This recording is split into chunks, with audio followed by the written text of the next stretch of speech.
Hey, what's going on, my beautiful space people? Hollywood Mock Chow TV. We're here to talk about Jam, A New Legacy. I'm not going to call it Space Jam because it has nothing to do with space. This is going to be a very quick review because honestly, it was not a good movie. It was not a good movie at all. And let's just go ahead and get into it. I'm not even going to play my long intro. Give them the short intro. Let's just get it over with, man.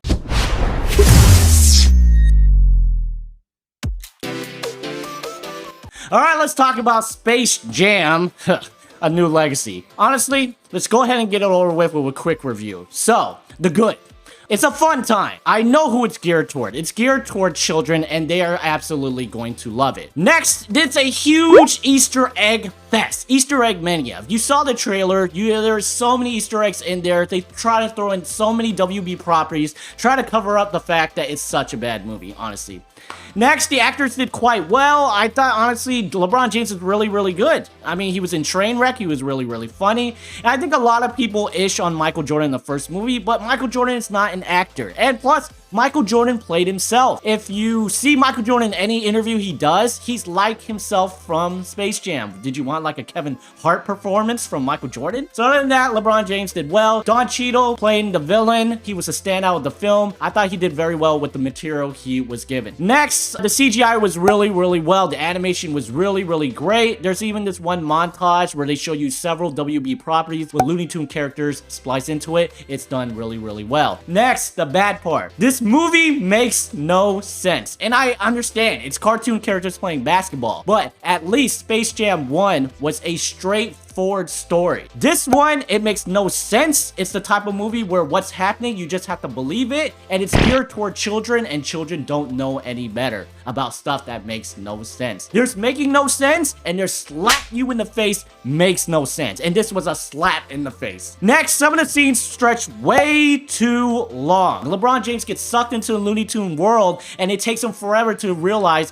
what's going on, that he's in a Looney Tune universe, and it takes him forever to get started. And yeah, that's pretty much the bad. My overall, honestly, is this movie is a good time. It's a glorified Easter egg hunt, and Space Jam 1 overall was better than this film. Alright, the numbers don't lie, because as of right now on RottenTomatoes.com, Space Jam: A New Legacy has a 31%. Now, I'm recording the day after release. Yesterday, I checked. Space Jam: A New Legacy was at 38%. Today, it's at 31%. It is falling, and it is falling quick. Space Jam Part 1 with Michael Jordan from the 90s is at 44%. So the numbers don't lie. Space Jam 1 is a lot better. And that's pretty much it. Let me get my overall score, shall we? So, out of a score of 5 funny LeBron James heads, 1 being the absolute worst, 5 LeBron James heads being the absolute best, I give this film score out of 1 to 5, 2 funny LeBron James heads. Once again, this is geared toward children. I felt like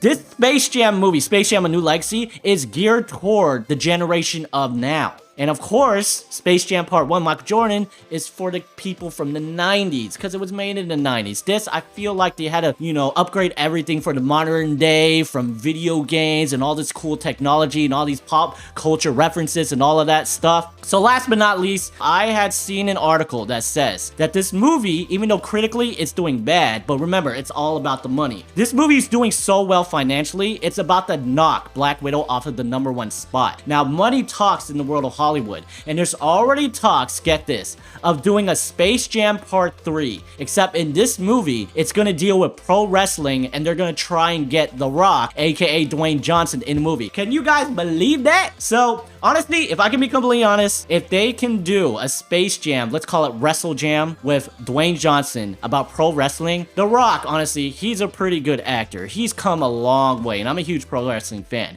He's done so well, he's so charming, his comedic timing is so good. The Rock can make this thing work. So that's the future of the franchise. If this does really, really good, you will see, my friends, Wrestle Jam starring Dwayne Johnson and Bugs Bunny. Sounds good. Sounds good to you? Sounds good to me. So other than that, guys, that will go ahead and do for this video, guys. Thank you so much. This has been a movie review for Jam: A New Legacy. They should just call it Jam. If they could call Fast and the Furious Fast 5, why not just call it Jam: A New Legacy? Because this has nothing to do with space and very little to do with Space Jam. Other than that, guys, thank you so much. Have a safe weekend, and I will see you later. Bye, guys. Mwah.